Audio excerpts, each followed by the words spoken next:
Үндэсний мэдээллийн Монцомын агентлаг бүгд найрамд Солонгос улсын Йонхап агентлаг хооронд байгуулсан хамтын ажиллагааны гэрээг шинжилэн зурх ёслолын арга хэмжээ өнөөдөр Монцомын агентлагт боллоо.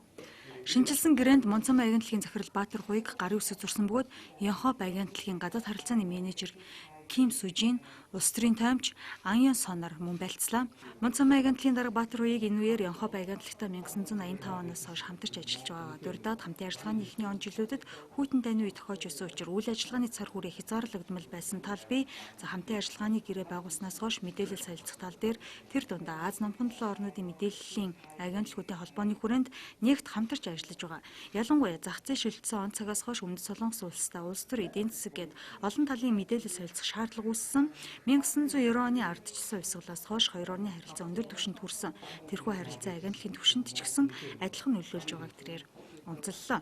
За энэ хамтын ажиллагааг цаашид улам үргэлжлүүлэн хөгжүүлэх сонирхол аль талд байна. За тийм учраас агентлагууд гэрээ шинжилж байна. Иймд хоёр талын хамтын ажиллагаа цаашид үргэлжлээд явхад ямар нэгэн ойлголцлын зөрүү байхгүй нэгт хамтарч ажиллах бүрэн бололцоотой гэж үзэж байна.